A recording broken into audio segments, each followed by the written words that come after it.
Good night, Barbados. My name is Caleb Braffett, and welcome to The Conversations. Tonight, we are going to be joined by representatives from various political parties in Barbados contesting this 2026 general election. Tonight, our discussion is going to be focused on youth, climate, and the future. I'm happy to be joined by Roshana Trim, the Barbados Labour Party's representative, the League of Young Socialists President, Senator Trim. Hi, how you doing? Thank you for joining us. I'm joined by Pastor Matthew Thorne, the representative of the Friends of Democracy. Hi, good night. Thank you so much. Thank you for joining us. I'm also joined by Ms. Lynette Eastman from the People's Coalition for Progress. Thank you for joining us. Good night. Thanks for having me. Good night. A point to note, the Democratic Labour Party was invited to send a representative to this program but was unable to do so. We're going to get straight into the meat of the matter. This discussion is, as I said already at the onset, is going to be focusing on youth, climate, and the future. You know, Barbados years ago is not the same Barbados today. And certainly for when we look 20 years down the line, we hope Barbados could be more progressive. We hope certain things could change. And we know that there are certain issues that are affecting young people today. So we are going to go into our first segment, and our first segment is rapid fire questions. You're going to ask these questions either yes or no, or in a minute or less. So I'm going to start with you, Ms. Senator Trim. And the first question is going to be, do you support mandatory paid internships as a national standard?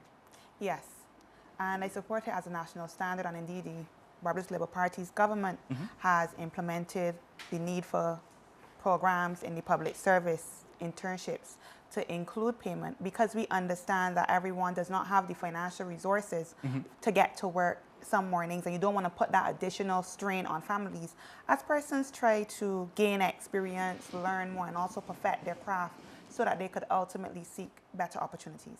But you know, it was the Barbados Labour Party government that would have created the whole give back system. And when you look at paid internships, you know, some companies do use the give back program under the guise not for offering paid internship. What says you? We have to be able to recognize when what some policies are meant for, and Give Back is not necessarily meant to be an internship program. Ultimately, some university students want to get involved in opportunities that include their specific study area. So if I'm in psychology, I might want to intern somewhere like that. But the reality is that for government, at least, what we've said is that we will pay interns who work in government service. Otherwise, Give Back is really for you to give back to society, perform civic duty, volunteer at organizations, whatever organization that may be. Okay, understood. So to you, Pastor Thorne, do you support mandatory paid internships as a national standard? Yes, I do. I think that it does encourage the students to engage with the area of work. And I do think it is something that should be led by the government and something that will be beneficial to the students. It brings encouragement, and it allows them to be a part of something, and also remind them of the value that they have and that they bring to the system. That's important. I believe that you also, everything you do, you're sending a message, right? So I think that would be sending a message to the students as well, where you have value, you have worth, and I want to in some way appreciate that by having that standard implemented. Certainly, and too, it would also allow for students to be able to make a little extra change and still be able to gain that valuable work experience. Yeah, I mean, I myself has been a student and overseas, so I wasn't able to benefit from something like that, but we know how difficult it can be to make ends meet as a student in general, and if you are a student in a different country. So, you know, the term scrunting is a real term when you think of, you know, putting pennies together and making ends meet, especially if you're an older student that may have children or you may have a family and you're seeking to, you know, better your standing and make a meaningful contribution. Yes. So, Ms. Lynette Eastman, do you support mandatory paid internships as a national standard? Yes, I support that. And not only in terms of the experience and the young person being able to be paid, but then they would start that process of learning how to manage that money, Yes. which is very critical. So they would start the process of how do I receive the money, opening a bank account, determining how much they're going to spend, what they're going to start learning. Well, I hope they would start learning how to budget and therefore how to spend, how to save. So I think if that goes along with the internship, that would be very, very useful for the young person. But don't you think that it will be too late at that university's level to be teaching people that maybe If it 23 in terms of budgeting? If it would be too late. Yeah, but you were saying that starts secondary school? It's never too late. It's never too late. Okay. And the truth of the matter is, when they were at secondary school, it is likely that they didn't have control of their bank account. Understood. But at that stage now, this is their money. And I believe their parents would probably see, well, this is your money. So you're going to start budgeting. You're going to start looking to see what you're going to contribute to the household. And all of us could do with some, you know, refreshers on budgeting at whatever stage you are in your life, because you may need to do something different. Like when you become a pensioner, you may need to budget differently from when you're a young person or when you're raising a family. So it changes all the time. Seriously. So I go to you now, Pastor Thorne. Do you believe young people have a real influence in national decision making today? Absolutely. I know you said yes or no, but Or in a minute or less? in a minute less. All right, that's the hard part. Yes, I honestly think that fresh ideas are important. I think that the best governmental systems work with fresh ideas and a mix of wisdom that a lot of the older, more matured and senior persons would bring. So it's important to have a framework where the ideas of young people are understood, implemented, and I think an environment is created where they want to contribute. But Pastor Thorne, do you believe that in Barbados today, that they have a real influence in decision making, young people? Everyday young people that may live in the Heights Terraces or that may live in the Ivy or Black Rock. Do you believe young people have a real influence in decision making today? Honestly, it's questionable. I think there are young people that want to have that influence, but I see that there are others then that have completely withdrawn from the system. I think in a large part we've created a culture and an environment where people have a sense of apathy, where they have withdrawn completely. So I mean it's a bit of yes and it's a bit of no, and it's difficult to say. There are some without interest, but then there's some that don't have the interest at all. So I think it comes back a lot to, as a government, which area are we going to feed? How are we going to create the conditions where young people want to have that input and have a voice and make a difference? Okay. So what says you, Shannon? Do you believe young people have a real influence in national decision making today? Yes, but there's always room for improvement. There's always room to expand the number of young people who serve on national boards. There's always room to expand the level of consultation we have. And we know that national consultations are open to everyone. But I also believe that even as young people have been included in consultations, included on boards, there's always room to look at the specific challenges that young people have. How do we empower organizations like the Barbados Youth Development Council to be able to guide national discussion and dialogue? How do we encourage the National Youth Parliament to have more teeth? And so while the government has made substantial attempts to, and with success, to reinvigorate things like the National Student Council, the Barbados National Youth Parliament, the Barbados Youth Development Council, how do we further that to ensure that more young people, and not just the choir, there's a choir of young people, those that will show up at the consultations, those that will engage in the programs that we have, how do we expand that a bit more to include the young people who are apathetic, who no longer want to engage? And we saw that with the reasonings that were held during Carifesta. I thought that was really good, and we gathering. I thought that was really good in terms of bringing more young people to engage and a lot more young people interested and want to begin to implement the ideas that young people have or that they shared. They're going to be willing to be more involved in the process. And so we have to create that environment, as was said, that allows for young people to feel like their ideas matter, that they're being engaged. So even things like Future Barbados, those are things that allow for young people to get involved in the system and to influence. We've seen things like Protect Our Girls. We've also seen instances where students at secondary school level have advocated and have seen success in terms of the response from the government or from members of parliament and ministers, and engaging them a lot more and consulting and then actioning that, so that young people do not feel like if they are shouting in to avoid. But I do believe that there's always room for expansion and for improvement. Okay. Ms. Eastman, do you believe young people have real influence in national decision making today? I'm going to say no. Okay. And I'm also going to say that I do not believe that the majority of Barbadians have that influence, whether they're youth or whether they're older. So take, for example, the creative economy. Mm-hmm. This is something that young people are very interested in and very interested in having it developed. But you would find that even though when you look at the estimates, there's a line item for it, we don't have significant funds allocated to actually build out an industry.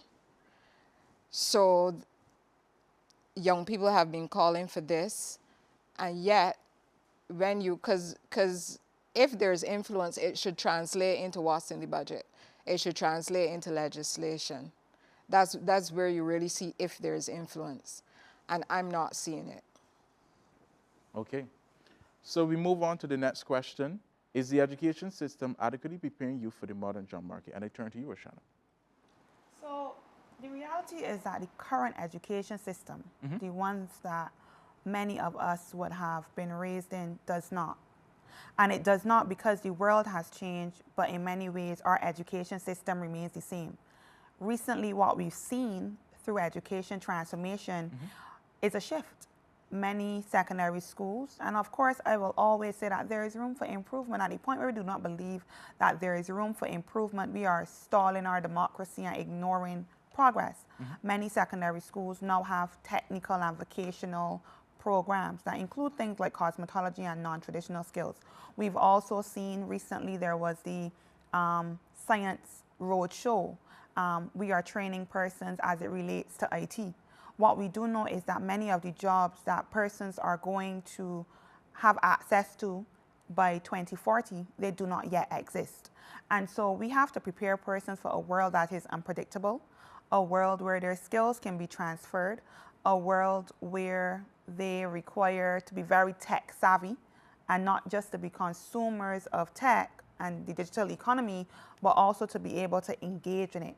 And the hope is that as we proceed with education transformation, we can actually see the rolling out of more spaces and more subjects, more areas that allow for young people to truly be able to access the kinds of opportunities and jobs that are going to exist in the new job market. But we have to go a bit further, and I think that work has started. You know, you touch on education transformation. What is happening with the common entrance? So the indication has been that we are going to shift away from the common entrance exam. We know that many persons are of the view that the common entrance has outlived its usefulness, it is archaic, and it puts a lot of pressure on young people, particularly young children, to set a course for their lives, or can set the course of their life from one day. Okay. And ultimately, you could change course at any point in time. The job I wanted when I was 7 is definitely not the job that I have now. Some of us want to be policemen. Like me, I wanted to be a policeman growing up. And then I got into studying law. And so Similar. we have to allow for children and for persons ultimately to be able to pivot at any point in time. And so the common entrance exam is one of those things that the Barbados Labour Party has committed to removing in order to find a more equitable and inclusive way of ensuring that children are able to access and continue to progress through the educational system. Okay. I turn to you, Pastor Thorne. Is the education system adequately preparing youth for the modern job market? I think education reform is one of the most important topics or areas in this country. And it's an area where you would honestly have to give past governments a failing grade. Okay. When you look at, I think, where some of the interest has been placed over the years, it has not been on education. And we ask ourselves, well, why is that? If we consider that literally the jobs for tomorrow and the jobs for the decades to come, would be taken up by the young people that are here today. And that comes back to consultation and your first question to me when you asked about the youth. And I believe that the consultation with the youth can begin at that level, at the primary school level, having conversations with them at the secondary school level and hearing from them the type of education system that they want to see. I do believe that the system we have has been rooted a lot in the old colonial era, where the education was tailored towards not so much critical thinking, not so much innovation, not so much entrepreneurship and craft and arts and being expressive, allowing the individuals to be, as I would always like to say, to bring out their God-given purpose and talent. But it was just pretty much get a job, come out and work for an establishment that was there, and that time but is as ended. a new political party, what is your thoughts about education reform? Where should you form government after February 11th? What would you do in regards to that? Yeah, our vision, first of all, is to ensure that there is a significant aspect of consultation. Okay. Right now, our vision is to ensure that any policy that we have does two things. One, addresses cost of living, Okay. and two, brings some element of education reform.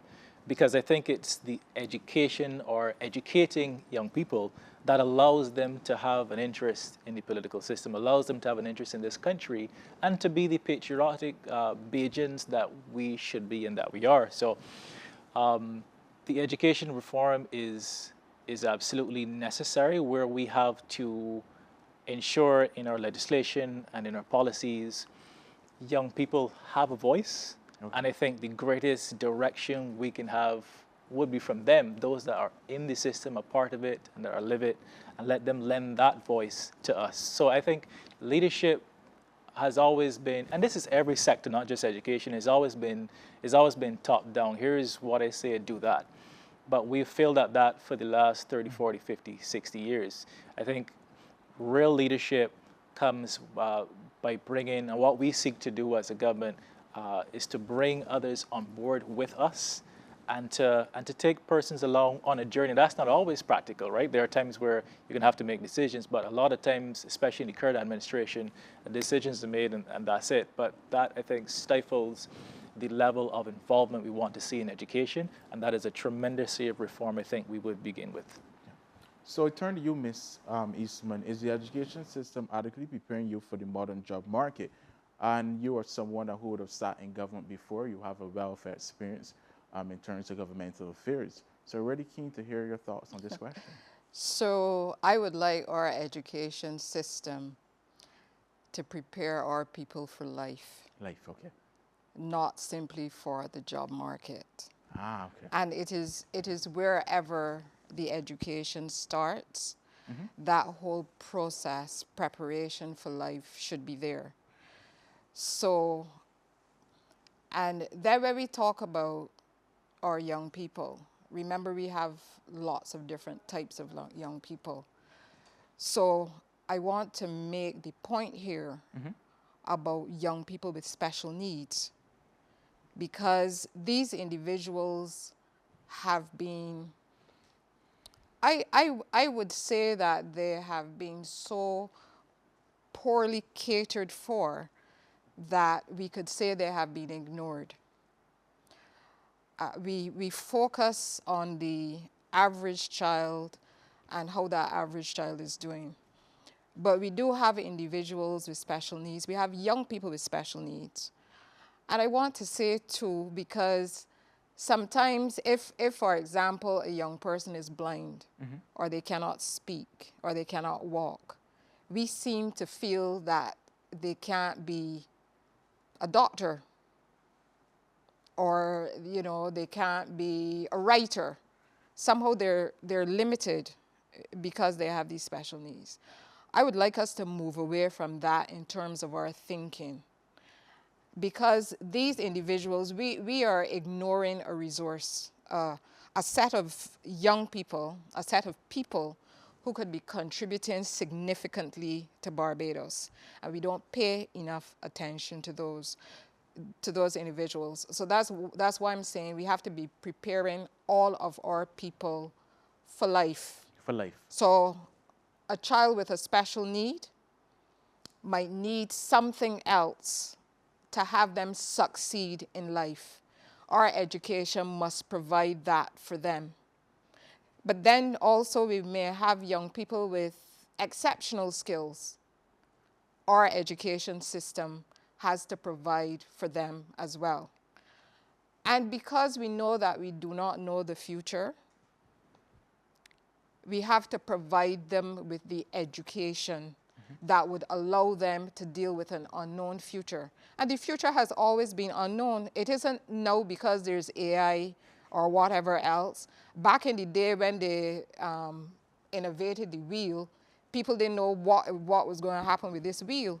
It then went on donkey carts, then it went on motor vehicles, all kinds of things. Then you had planes flying up in the air off of these wheels. The people who first created the wheel didn't know anything about that. So we never know what the future is. But what we have to do is prepare our young people in such a way that they are willing to grasp whatever comes in the future. The other thing that I would like to see as part of the education system is for people to understand their role in their society. And I think quite a bit of that is missing at the moment.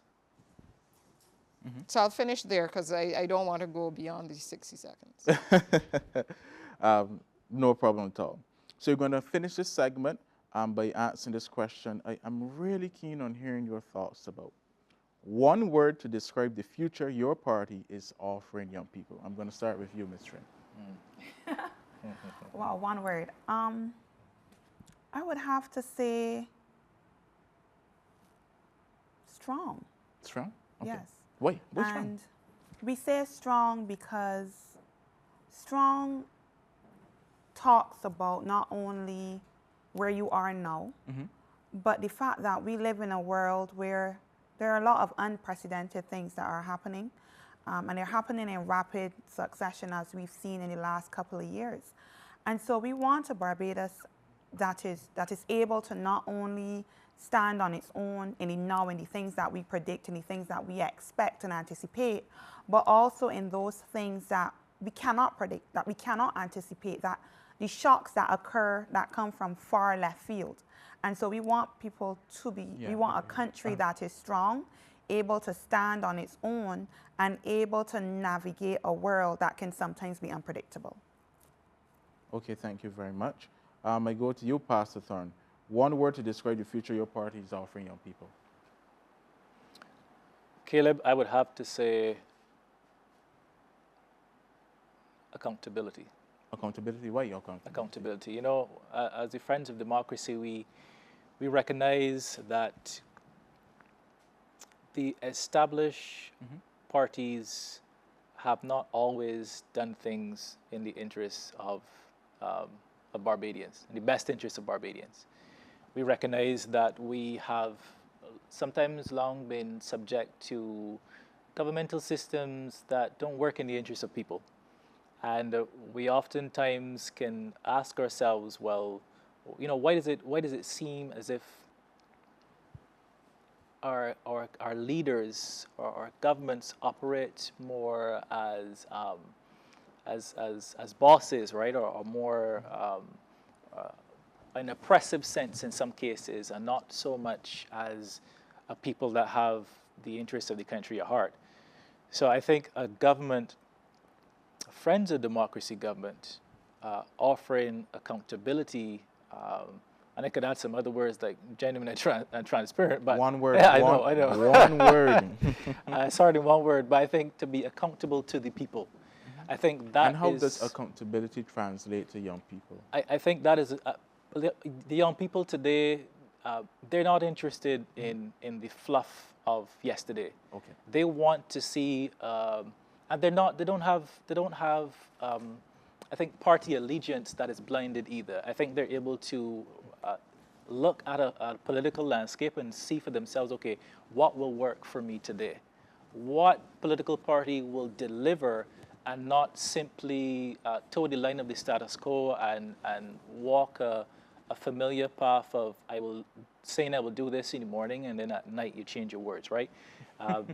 Which comes back to integrity, but on accountability. I think that if you are accountable to the people that you govern, you can give them some responsibility to keep you in check and allow them to have a voice and a place in governing this country, because I try to stay away from the term politician, and I prefer. So what do you view yourself as? No, that's a part of it in a very real political sense, but I think that we are here to serve and to work for the people. That concept has been lost in the political landscape of Barbados.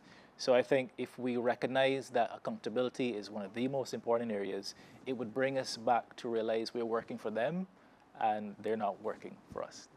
Ms. Eastman, one word to describe the future your party is offering young people. Well, for us, progress is the word. And this is the position of the People's Coalition for Progress. That's why that's our name. And that's why it's also in the name of the United Progressive Party. So sometimes people wonder whether Barbados is suffering from arrested development. Over the last few decades, there is much that has not happened.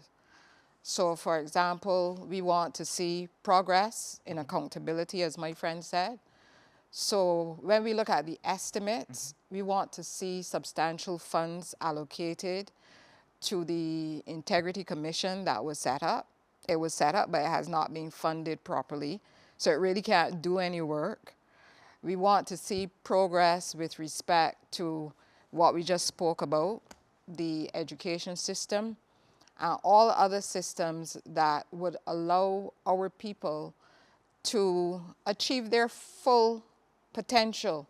Okay. As you know, with human beings, we don't all want the same things. Some people seem to think that everybody wants to have a huge house with a pool. There are some people who are very, very comfortable because they don't have to maintain a big house.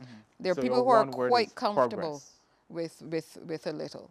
Yeah, so the one word is progress. Progress in everything across the board. Okay, thank you very much. So we're going to take a break here, and we're going to be back with Corey Sandiford from Cadres, which will be able to provide some political analysis. You are watching The Conversations.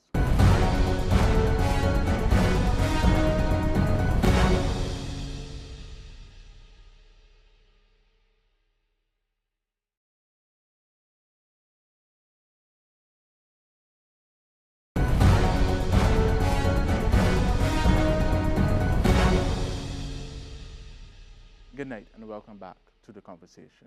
I'm now joined by Corey Sandiford from Cadres, a political analyst. Welcome, Corey. So we're going to head straight into our second segment, and our second segment is going to be looking at some general questions that are facing young people in Barbados.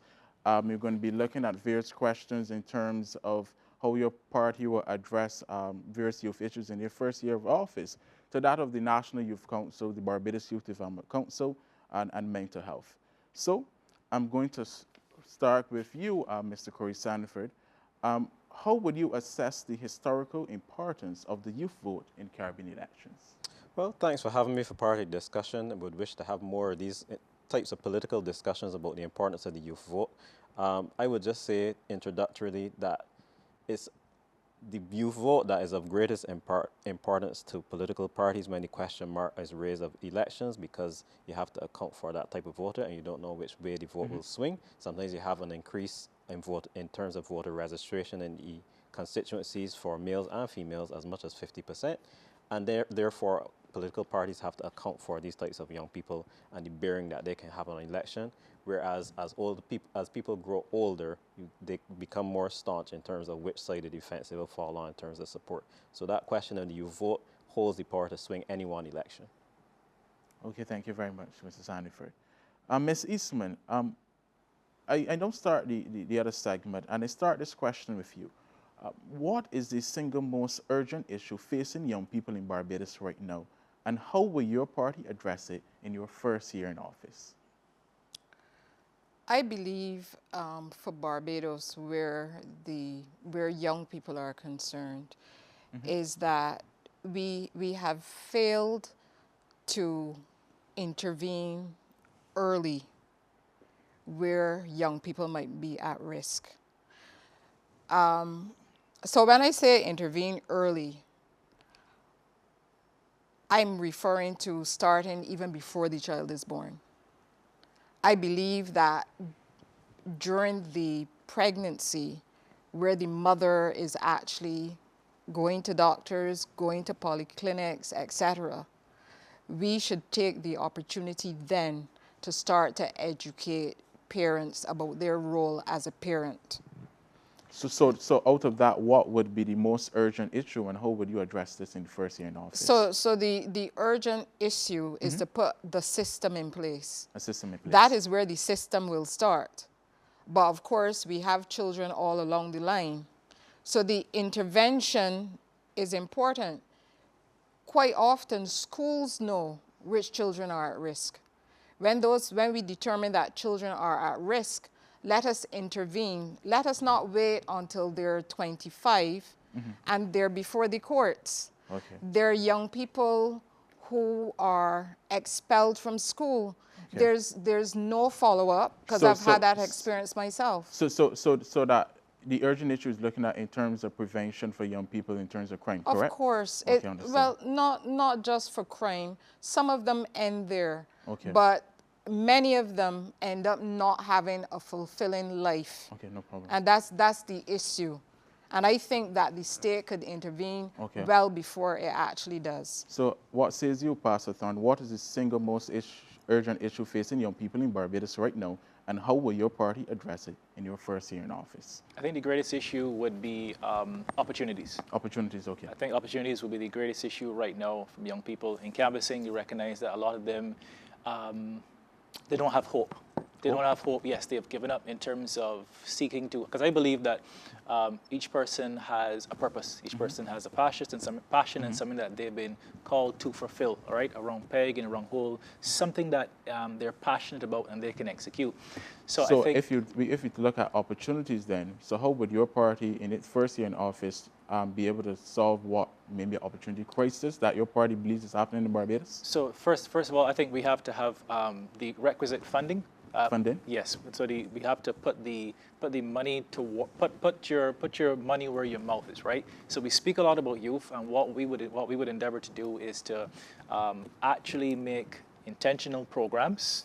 And yes, we've seen a lot of that before, but have intentional programs where persons can use their giftings and talents to be trained in some of the areas, especially within AI, robotics, social media. Those are the areas that a lot of young people have been moving to. So Friends of Democracy in its first year in office would be able to solve the opportunity crisis that's facing young people in putting programs geared towards the orange economy and creative economy, correct? I wouldn't say solve. I think that would be a big, I think that would make a huge impact in making sure every person has I personally believe any person that works full time should not live in poverty, right? That should not exist in Barbados. So I think that exposing young people to a lot of those areas in AI, especially as we move to AGI, artificial, general intelligence, correct, and the terrorist sector. And we are seeing some of that. So I'm not knocking the government, but I think that what we would endeavor to do is to really put the funding behind that and multiply that exponentially. No problem. What says you, Roshana? Mental health and social well-being. Mental health and social well-being, first year in office. I mean, the government has already started the work in terms of mental health and social well-being from the 24-hour, 24/7 mental health hotline, as well as seeking to ensure that it is accessible also in communities. The things like jobs, seeking to ensure that they're parenting classes, seeking to ensure that young people have access to opportunities in community centers, in sporting organizations, expanding the grants offered at the level of the cultural and creative economy, but also ensuring that we have cultural activities happening in the communities. I think there has to be a bigger level of access. Like, we have to increase the scope and our capacity to deliver these to young people who need them, particularly because all young people are at risk. It is just a matter of who is the most vulnerable and the level of risk at which you exist. And so we have to be able to cater to young people regardless of where they come from, where they are, and where they wish to go. And so the Barbados Labour Party is not committed. to cross you then, but basically then, another Barbados Labour Party government will focus on expansion of current programs that already exist. Expansion of current programs, but also seeking to fill the gaps that exist in order to address the challenges that young people face within our communities. Okay, thank you very much. I'm interested to hear your feedback, Mr. Sandiford, on the responses from the panel. Certainly. Well, we have a nice range of responses here, ranging from social well-being and mental health, and we have opportunities in terms of AI, which is, you know, a burgeoning thing across the world, which young people will be most interested in riding that wave. And we also have the intervention from an early age for parents, at the parent standpoint, before the children are born. It will be interesting, since we're talking about the youth vote today, which of these will resonate most with voters, and the proof will be in the pudding in terms of what the youth vote actually goes to the polls and does. Which of these types of issues will resonate most? Is the need most with mental health and social well-being? It may well be, but is that what is ultimately going to sway the vote? Or will it be more on the side of opportunities, which young people are always looking for, and that's really what tends to draw them out and into the polls? Because as young in that 18 to 30 bracket, they're most looking to now establish themselves and bring themselves into the world and see where they can have spending power and so on. Or will it be on the side of intervention in terms of parenting? Is that really the age group, or is that a slightly older age group that we're talking about? I think that young people are looking for opportunities, and I think that they're looking for wellness as well. So it will be a test now of the ruling party's policies and what's being put in place and what they project to put in place, to see if that's really what will resonate with the youth vote, or whether it will fall more on the side of the smaller parties that are now looking to bring measures that will be outside of the traditional and what's been on the plate so far. Thank you very much. We now turn to the second question. How would you ensure young people have a real voice in national decision-making beyond national youth councils? Ms. Eastman. So my view is that we should embrace young people in every aspect of decision-making without making a separation of young people. Somehow in Barbados, we started to ride that train where we had to identify young people and put them in categories on their own. And then you have, I guess, all of the other old people. That doesn't work. It has never worked. In every village that you have from the beginning of time, it was important that young people interact with older people. That must happen. So that is my view. So if you really want to engage young people in decision making, it means that if you are having a consultation, even on something like taxation, ensure that part of your group are some of the young people. Because even if you're putting in place a tax policy, it's not an airy-fairy thing. Mm-hmm. Your tax policy must be grounded in what is happening in the country and what you imagine will happen in the country before. So when you're having that consultation on tax policy, invite some of the young people to come along. Because you believe that a separation exists currently? A separation exists currently. There are certain things that you just don't invite young people to. If you were having something on tax policy, you would figure that you should invite the most experienced accountants or lawyers or whatever, and you would not invite the young people. So Pastor Thorne, I see that you're listening very attentively. What does the Friends of Democracy have to say on this? Authenticity. Authenticity. I think human beings, but especially young people, are drawn towards towards what is authentic.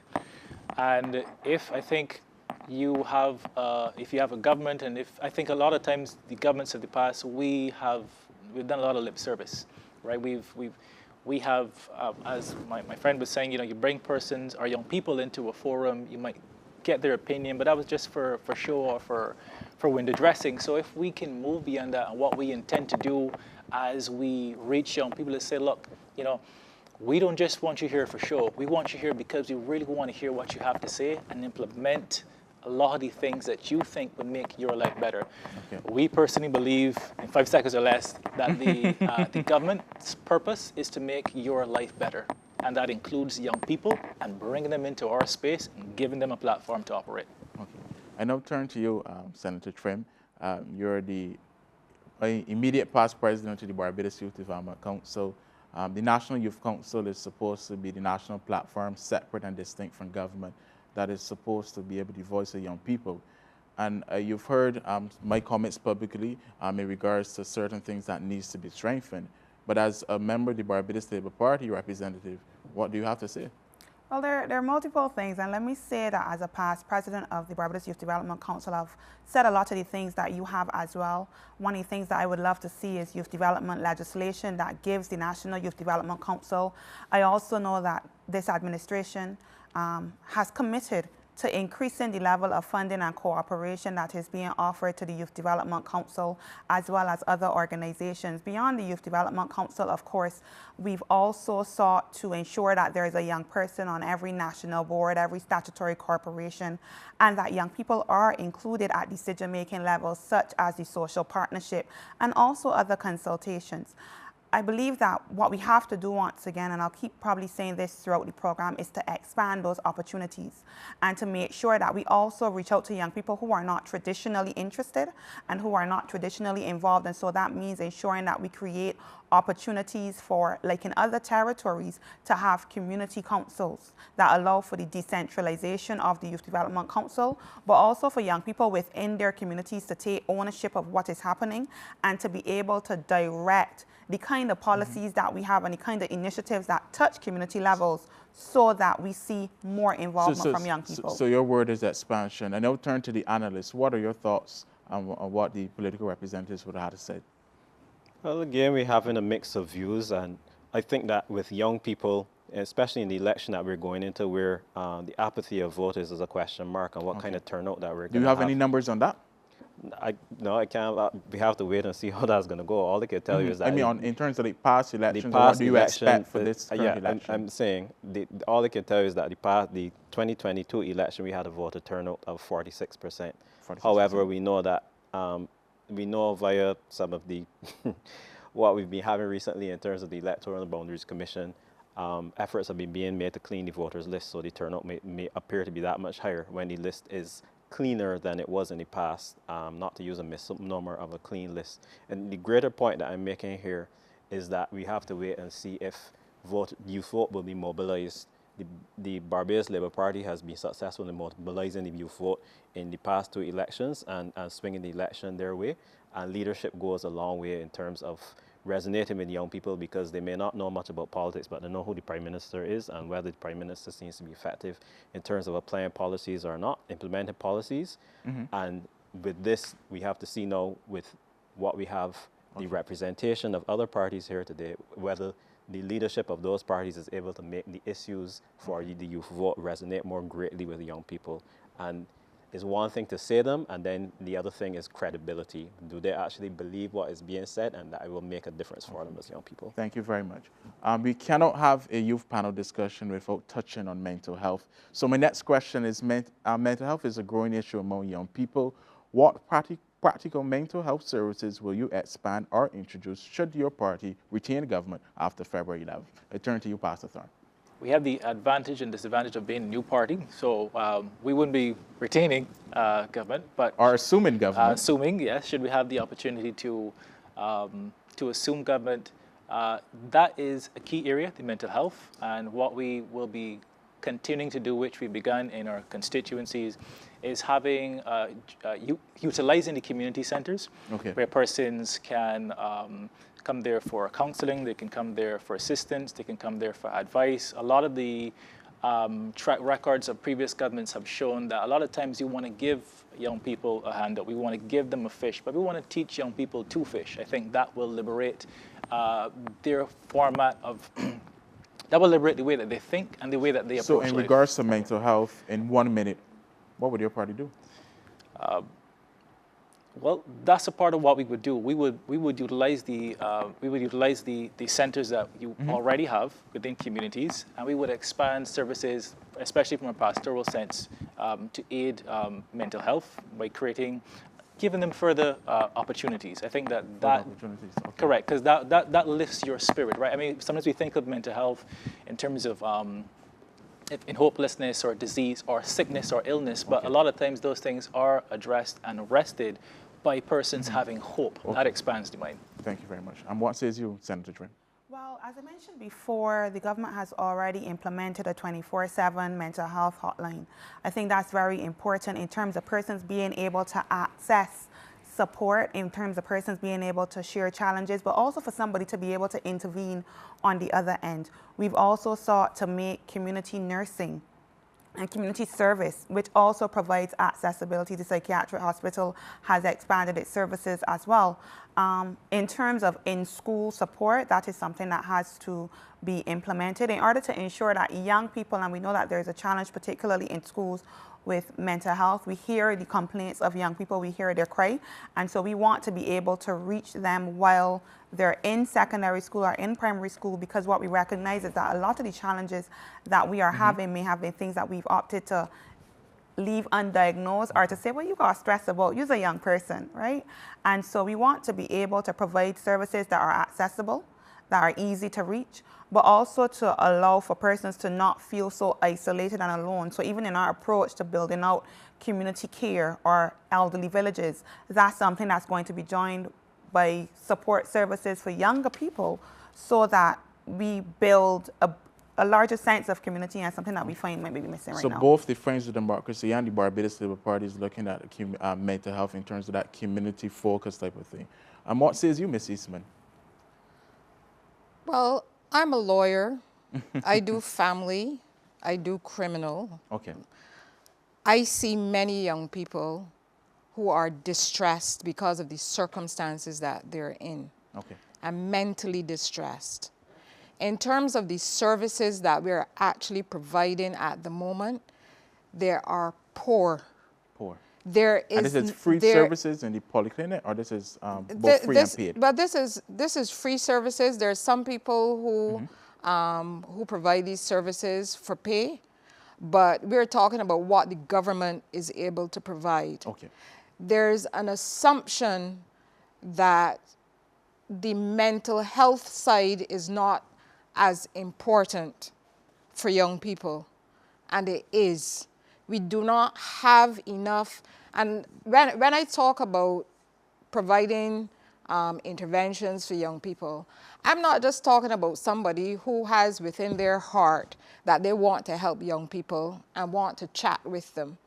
Some young people need psychiatric intervention from properly trained individuals. You need trained psychologists, psychiatrists to help some of these young people. And I think sometimes, unfortunately, many Barbadians who could make a difference to these issues, they don't actually see the young people in the state that they're in when they're in that state.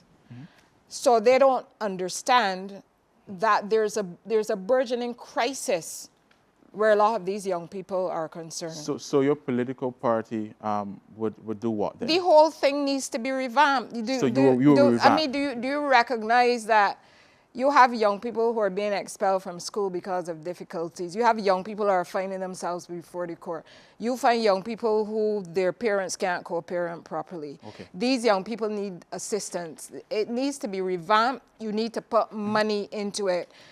in my view, as I always say to people, if you want to see if the government is serious about something, see how much money is allocated into it on it in the estimates. If you don't have a significant sum to help, it's not going to work. Some people seem to feel that the magistrates can provide counseling from the bench. They try, but it's not possible. Understood, understood. So what says you, Mr. Sandiford?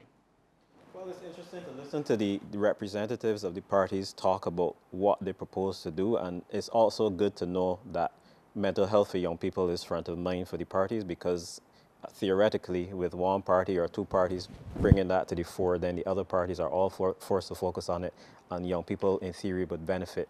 Implementation is key in my mind, because, again, credibility, you talk about, we have various proposals on the table. We have ideas of revamping the whole system. But what will the credibility be for young people? Where will the credibility lie, I should say? Will young people actually believe that these are things that will be done or can be done? Or will they believe that one party is more likely to follow through than the other with the programs that they propose to do?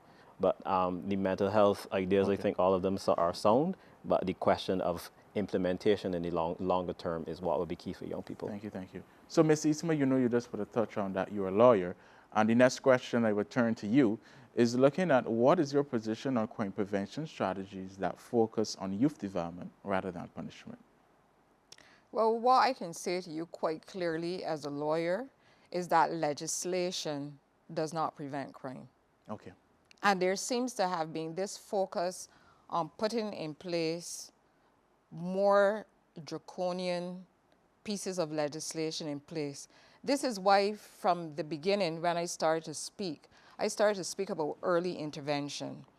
And, you know, my friend here from Cadres seems to be thinking that I'm speaking in order to get a young person to vote for me. I'm not speaking in that way. I am genuinely concerned about the many young people that I see who have problems. And we, as a state, a government, adults, are not doing enough. So that is my concern. So what I'm saying to you, we even passed a piece of unconstitutional legislation saying that if a person has a firearm, they cannot be heard by the court. You just send them up to Dodds for at least 2 years. That's absolutely ridiculous. That doesn't help the situation. So the court struck down the piece of legislation, then a new piece was put in place. But in terms of crime, yes, what are your strategies? Young people do not want the police to be breaking down their door at 3 o'clock in the morning. People do not want that. But take, for example, there are many things. So let me just deal with one. 35 seconds or less strategies. Let me deal with one. One of them has to do with the fact that when a child is 13, especially a boy, you will expel him from school and nobody has responsibility for him. The ministry does not take responsibility for him. It is people in the neighborhood or aunties or cousins or something that have to intervene. 2 seconds or less strategies. That is wrong.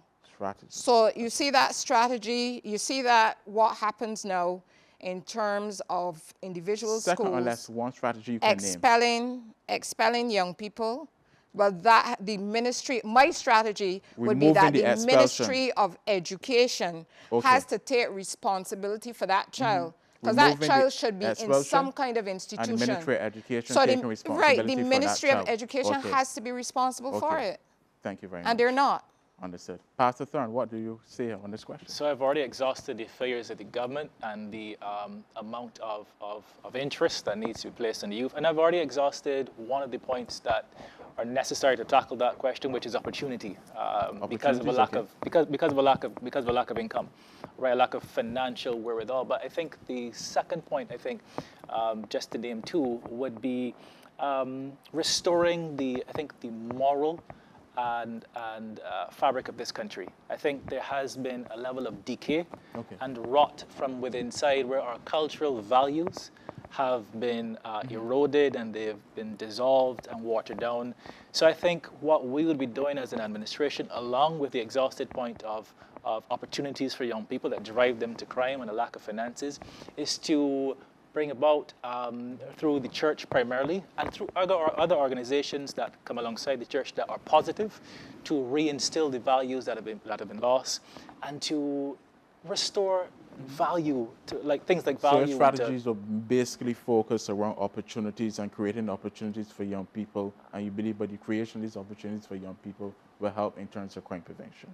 Along with the reconstitution of morality and the value that each person has intrinsically within themselves, and to have a level of respect. I think that pushing that and to respecting elders, respecting the culture, because it's all about culture and community and what happens in that bubble. So I think bringing that level of importance back to the fore and teaching them the need to be taught. We need to be taught what is right, what is wrong, and not to be neglect. Too much neglect from the governments across the board, and we want to bring that back. Yes, sir. Thank you very much. So as the representative of the sitting government, what are your thoughts on this question? So there's been a multi-tiered approach, and there has to be a multi-tiered approach to crime. It's not one thing that causes crime. Several factors influence crime, and crime is something that from time immemorial we have had to address. What we're seeing is a spat of crimes. It has increased, and so the government continues to focus on three things. One is prevention. Trying to prevent young people from entering crime, because we recognize that young people between the ages of 18 to 25. So strategies are working. Focusing on social development, social programs, developmental programs for young people, Could you name one at addressing least, issues please? of expulsion, offering opportunities in terms of education outside of the traditional kinds of programs, education that we have once you finish school. So being able to access, for example, the Samuel Jackman Prescott Institute or any of the other programs, such as additional programs at community centers, so that young people who are seeking to find opportunity are able to access opportunity. And my word continues to be expansion. Policing, so making sure that we are able to address crime once it happens, and then prosecution. Because the truth is that persons commit crimes, and the public is calling for serious something to address crime. They're exhausted of seeing persons on bail recommitting. And so we have to be able to prosecute crime in order to also allow for that to act as a deterrent. Because if you have a gun on you, that is against the law. So and so we have to take a serious no-tolerance approach to persons who are breaking the law and who are intent on holding the country hostage through fear, intimidation, and through deviant acts. So the government will basically continue its programs and let her expand social development Continue programs. to focus on, like I said, prevention, policing, understood. and prosecution. That is the approach. So I turn to the analysts. What are your thoughts, Mr. Sandiford? I can say that qualitatively, and I emphasize on qualitatively, I'm not speaking in terms of representative here, but qualitatively in terms of casualist work across the region, not just in Barbados, in partnership with child advocacy organizations, that there's appetite amongst voters of parenting age, of grandparenting age. Now I'm moving away from the young people. I'm talking about the ones who may be more immediately interested in the political affairs. There's appetite amongst those voter profiles for a more rehabilitative approach and a less punitive approach. And here in Barbados, we've been knowing that crime is an issue of great concern for the last several surveys that I've been privy to. That is a major cause for concern for Barbadians alongside the cost of living. But there is that appetite that you see amongst voters for a less punitive system, to go back to your question, and one that is more interested or less interested in creating career criminals, for want of a better term. And so that is my comment. Thank you very much.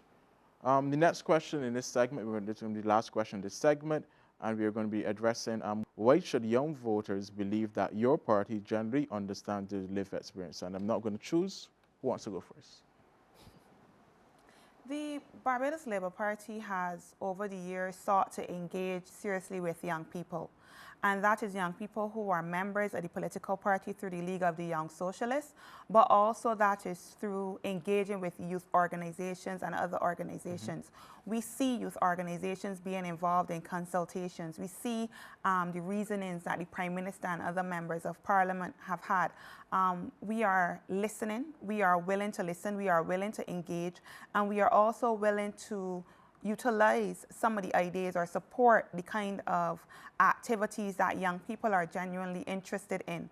And so as we continue to listen, as we continue to go through the constituencies, as we continue to work with young people and for young people, I believe that when you look at the political party and the government, you see a robust willingness and understanding of youth issues and about issues in general. Okay. Because a lot of the issues that we seek to make niche to young people, or that we seek to make niche, are really general issues that the entire country is addressing, and so that is what we want them to know. Thank you very much. Pastor Turner, Mr. Eastman? Sure. Caleb, the Friends of Democracy political party is coming into this as a blank slate. A blank slate. Tabula rasa, right? We don't have the stains or the challenges and some of the issues that the established parties would have had. And I think that's a tremendous advantage. We're a party comprised of young people, catering to young people and catering to everyone else. So I think a lot of times some of the best representation can come from those that have those lived experiences and those lived realities. We have not given young people, we have not given Barbados a reason not to trust us. Of course, we don't have a track record, but you know what? You can give us the opportunity to prove to you, being one of you, that we understand you, that we hear your voice. Ms. Eastman? Well, we in the coalition, we are sincere in whatever we say, and I am sincere in what I say. I am not going to say anything to any young person just to get their vote. I'm not going to walk around and offer them a food voucher or a deputy or anything like that. I am going to say to them what they need to do in order for them to become a citizen that can take care of themselves and their family. That's what I'm going to say to them. And they're going to hear that with a degree of sincerity that I don't believe that they hear elsewhere. What they hear is that I'm prepared to buy your vote. And that's what they've been hearing for a long time now. That's not what I am about. Whether they are convinced by it is a completely different matter. Okay. But I certainly, and us together in the three parties, will certainly continue to work with young people to assist them. The word eventually will spread about who is sincere and who isn't. So thank you very much. I now turn to the analysts. Your views. I look at social media as a yardstick for political parties' interest in young people. And we know that social media platforms are, the place where we often find young TikTok, people in Instagram, numbers, for sure. doing their thing. What is the presence of political parties on social media outside of elections, and what kind of content are they putting out? Are they truly engaging with young people, or is it more kind of like one-sided posts where they dump what they have to dump on social media, and whoever comments and comes back to it, comments and comes back to it? Whereas I think that that's a genuine place for political parties as an opportunity. I'd be interested to see if parties that are not successful in this election continue to engage with young people via the same social media platforms, as I listen to my colleagues here on the panel talk about what they will be doing, whether they will be truly engaging, or if they're engaging now as we approach the elections, and then when the election passes is a slightly different story. Social media is a good yardstick. So, during this election cycle, I'm seeing a lot of sponsored content from political parties. Your comments about that? I don't have any specific comment about the sponsored content. It is the same thing as part and parcel of what I'm saying. Political parties want the interest of young people. They want the focus of young people. Social media is where to find them. It's not rocket science. However, I have known of specific opportunities for young people to be engaged via social media and be quite successful on the question of constitutional reform, for example, which was an issue that we've had between terms here. in Barbados between the 2022 election and now. That was one that I know social media was successfully used to engage with young people and draw them out and get their views and record them and actually make them part of the political process. And that's the type of level of engagement that I'm talking about, as opposed to simply putting stuff out there and hoping that they'll see it and maybe have a comment or two. Okay, thank you very much. We're going to take a break right here, but unfortunately, Corey is going to be leaving us, but we want to thank Corey for his contributions. Corey, could you give us some final words? Yeah, I wish each of the political parties represented here to the best, not just the ones represented here, the ones that are not represented here as well. I hope that they're genuine in their words and that these are not political ploys. I think that the question of crime, more than anything else, again, being always one of the number one, is either always the number one or number two concern, along with the cost of living in recent surveys. And I think that the crime question alone brings young people into the fore, as we often have, unfortunately, young people at the forefront of the criminal pages in Barbados, and that's not what we want to see going forward. So it's going to take follow through, it's going to take investment at the level of our political affairs. Thank you very much, and thank you very much for joining us, Corey. This is The Conversation.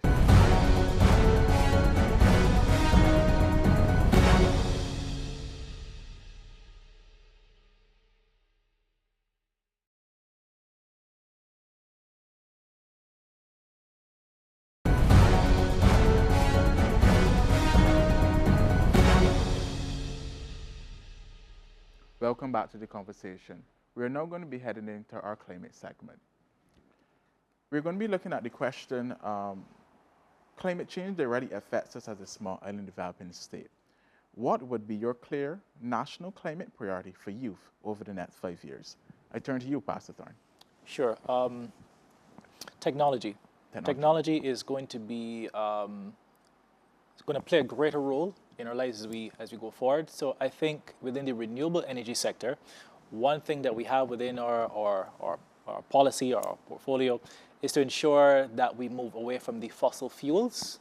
Fossil fuels, okay. Right, and we can shift that to a lot of the homes, ensuring all homes have the PV systems, taken away from the fossil fuels, and then we're going to train the youth here on how to maintain, how to manage, how to install. The system has changed a little bit from just the education and the physical, but now there are a lot of AI components that go right back into that in terms of automating the system. There's a huge amount of automation. So it's going to come right back to educating the youth to install, maintain, and manage those systems, which would, in fact, of course, remove the reliance on fossil fuels that we have within our energy sector today. Okay, understood. I turn to you, Ms. Eastman. Your thoughts on the question? Okay, so in terms of youth dealing with climate change, our focus would be on the areas of sustainability and self-sufficiency, those two things.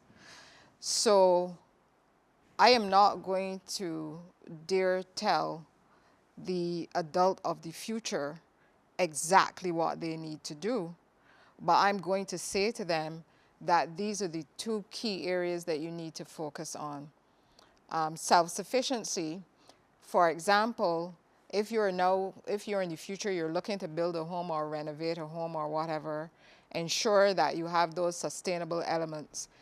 Not only solar, but I'm going to say to you, water. There is too much water that goes to waste. If you have a dung pipe and you put a bucket under it, within a short period of time, even if it's a short shower, you collect a lot of God's clean water. And therefore, I recommend that to anybody, as opposed to taking used water and trying to make it drinkable again. Okay. Take it from the roof. That's what I would suggest. And then also sustainability. Barbados now relies on importing almost everything, including its food. Individuals need to ensure that there's sustainability and self-sufficiency in whatever they do. And I would say to them, start by making sure Okay. that you have your own food. Now, you don't have to have an acre, you don't have a half acre. Go to any of those countries like Mauritius Kitchen. and people grow gardens. things, but they grow things in pots. Malaysia, they grow food on the roof. Any space that they can find, they grow their food. Yes. And we need to get there, because Yes. that is also one of the issues with the cost of living. We are Okay. importing too much. We are not subsidizing like how the people Yes. used to do back in the day. Got your okras and Yes. your spinach and sweet potato and cassava. Self-sufficient, You didn't have to buy those things from the sustainability, supermarket. and that would be the priority Yes. of your party. Thank you very much. I turn to you, Ms. Trin. Education and resilience. We have to make sure that young people are prepared for the worsening climate. And we know that things are becoming more extreme, less predictable. The poles are melting. And so young people have to be prepared to navigate that. For example, with the Oceana Hub, that's something that's been started. Teaching young people how to swim, how to monitor systems, so education. But also ensuring that we have a resilient Barbados. We've seen the impact that storm had on us. We've also seen the impact of Hurricane Beryl, as well as the hurricane that hit Jamaica recently, unfortunately. And so how do we build more resilient housing? How do we ensure that our persons are self-sufficient? So we've built the Agricultural Institute in order for us to be able to respond to those needs, the farming, such as vertical farming. Those are the ways that we start to create a more resilient Barbados, so that as the world changes, particularly as it relates to climate change, and we continue to advocate for things like Debt for Nature Swamp and the Bridgetown Swaps and Bridgetown Initiative, we're able to respond to climate change in a way that does not make us reactive, but rather that we are proactive, and also that our young people understand the impact and the implications of what's happening around us. So I'm happy to hear that the political parties represented here is really taking climate change serious, because as you all would have rightfully said, is that we know the world in which we live in, and we hope that there can be more a climate-focused government going forward after February 11th. So we go to our last segment. Yes, you're leaving me, but we go to our last segment, and we shift focus away from the general youth questions and touching base on climate change, and we look at the future. Barbados 5 years down the line, and our first question is, what does a successful future for young Barbadians look like under your party's leadership? I turn to you, Pastor Thorne. A successful future for young Barbadians Yes. under our leadership? Yes. I think it goes back to one of the original questions you asked, or I already answered to that, was accountability. Accountability. If we are serious about government, if we are serious about the future of Barbados, we have to ensure that youth have a voice, a significant and a meaningful voice. Okay. And accountability will help that. Of course. Okay. Ms. Eastman? In terms of the future, I'm going to touch on one thing, which is physical, and that has to do with transportation. For the future, I would like Barbados to have a transportation system which is a first choice for everybody, just like you have in other countries where rich, poor, black, white, brown, they take public transportation. That would do so much to transform Barbados. But we need to have a reliable system. So we, of course, disagree with the government for selling off the transport board buses. They've given up the responsibility to ensure that in the future, we actually have a public transportation system, which would create a better environment. Going up to St. Philip, I was in bumper-to-bumper traffic, unheard of, because there's so many cars on the road. That is bad. It's not good for sustainability, and it's not good under the circumstances for climate change either. So on the other hand, I would like to agree with my friend in terms of what is happening to Barbados, in terms of the moral decay which is happening. So that moral decay filters into crime, it filters into corruption, it filters into all different kinds of things. And that kind of life is not sustainable. It just isn't sustainable. If you look at the countries, the top 10 countries on the Human Development Index, they've addressed that decline, and they've addressed that corruption issue. You can't get there unless you address it. Thank you very much. And Ms. Frame, what does a successful future for young Barbadians look like under your party's leadership? The Barbados Labour Party wants to make Barbados one of the best places to live, work, play, do business, raise a family. And ultimately what we want to do is to cater to the entire person and to the entire society, ensuring that we make Barbados fit for purpose in the 21st century and beyond. And so that means re-examining the way that we have done things and the way that we are doing things, and continuing to transform Barbados in a way that makes sense to people, in a way that they can feel, see, and touch. And we've been doing that so far, and we hope to be able to continue that after the election on February the 11th. Thank you very much. So we go to our last question in this segment. What commitments will you make to ensure equity and inclusion for all young people, regardless of background or ability? And I'm going to turn to you, Ms. Eastman, because you were touching on some of those points just now in your last contribution. To make Barbados fair and equitable for young people going forward, in order to do that, we have to seriously address corruption, because at the moment, and this is why there are a number of young people who have invested in education, they've gone abroad, they've studied, they come back to Barbados, they can't get any work, they can't set up their own business, because in Barbados, what we were told before, go to school and learn and you will get through, what is happening is that young people are doing that and they are at the back of the queue. They're at the back of the queue because of who they are. They don't have any connections, whether it's family, whether it's political or whatever. And would you say that this is only commonplace in Barbados? Would you say that this is a worldwide issue? This is not a worldwide issue. It isn't a worldwide issue to you? This is an issue for countries who do not put strong provisions in place to deal with corruption. Corruption. So it is no longer a meritocracy. You in Barbados now, and people say that to you, young people say that to me. They say to me, it depends on who you know. So there are people out there working hard, but they never seem to succeed because they don't have any connections. And if you read Michael Porter, he wrote about this a long time ago. Countries which deal with family connections, political connections, etc., they're not going to be successful. So if we want a future for Barbados where young people can be successful, we have to deal with that corruption, where I have to know a particular person in order to get a particular brief or a particular job. There's so many educated Barbadians that have just left because they can't get any work. Rashana, what says you? Can you just repeat the question for me, please, Caleb? Based on Ms. Eastman's comment, she was looking at corruption in terms of what may or may not be happening today. The question was focused on ensuring equity and inclusion for all young people, regardless of background or ability. So what says you on Ms. Eastman's comments and the question, given that you're the current government's representative? The reality is that ideas of corruption or assertions of corruption are not unique to Barbados. This is a challenge that is faced globally. Barbados has an aging population, and so that's another thing to be cognizant of. Young people are entering the world of work and the world in a time when it is changing. And also, as we work to address those challenges, we also simply have to make things more accessible for everyone.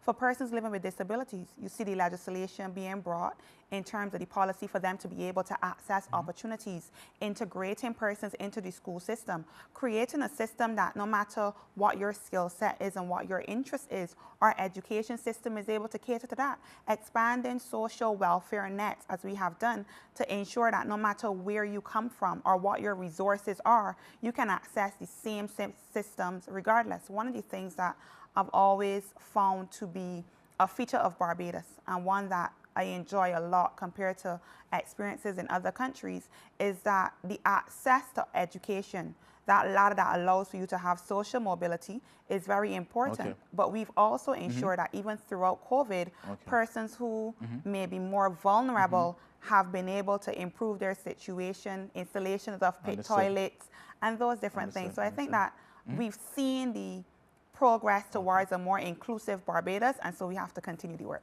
What says you, Pastor Thorne, in light of the recent contributions, both from Ms. Eastman and Ms. Trim, and the question which I would pose, which answer what commitments will you make to ensure equity and inclusion for all young people, regardless of background or ability? Representation, representation, representation. As a canvassing James South, and I'm sure as many persons would have been hearing when they have been in their own constituencies, there has been a void, a serious just chasm of persons that truly care about the people that they're representing.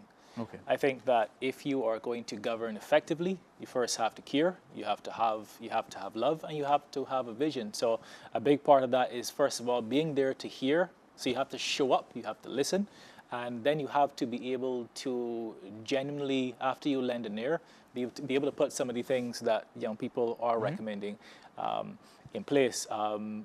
Just on a slightly different note, but connecting, right now we have an issue with a declining population.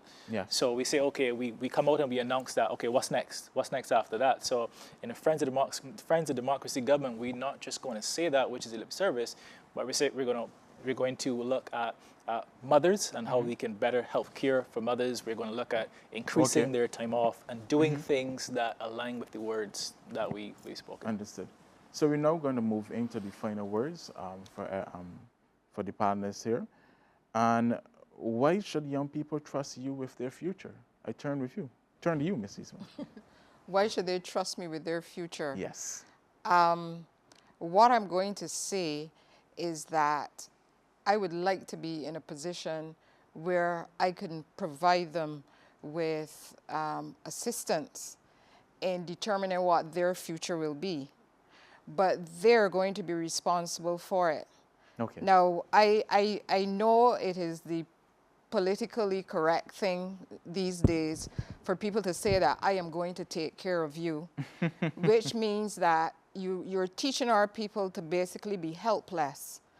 If they need something, you have to go and beg X for it. I'm not about that. I saw my parents come up, did what they needed to do for themselves. I'm not saying nobody ever helped them. Yes, people help them. But we cannot be a society where we're just helpless and that we have to go to X person in order to succeed. I would like to create a Barbados where nobody has to come to me to succeed. Okay. That would be my Understood. vision. Understood. You know, you put the facilitating environment in place, and people can succeed on their own. That is what I would like for young people. Thank you very much. Pastor Thorne. We still have a governmental system that caters primarily to a select few, and it does not cater to the majority of people, especially persons in the lower and the middle class. I think for under a Friends of Democracy government, being a government made up of largely, government in waiting made up of largely younger people, it would be a case where, you know, we show persons, okay, you know, we are you. You know, we have your best interests. I think there's nothing much you can say though to convince people except to say, well, you know, look at our track record and look at some of the initiatives that we seek to implement and to make an informed decision based on policies and what they think would be in the best interest for them. Thank you very much. Ms. Rin. Caleb, the truth is really this. The Barbados Labour Party has a track record of governing Barbados in very difficult times. We have a track record of working to support the most vulnerable and to support those that may find themselves on the margins or traditionally excluded from governance. We also have the experience of good leadership, international leadership, and of working with young people to make Barbados better. Our motto as a party is building the best life for our people. And if you look through the history of the Barbados Labour Party and the work that we have done, we have consistently demonstrated that we can do exactly that. And so for young people, I also say that I know that a lot of young people are frustrated and a lot of them do want to see things move at a quicker pace. And we are committed to ensuring that we continue to offer steady, sure, and certain leadership that continues to allow for Barbados to move towards world class.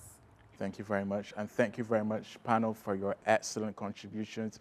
I've had a grand time tonight discussing and debating on these issues that affect and concern young people. I am Caleb Raffit, and thank you for being with me.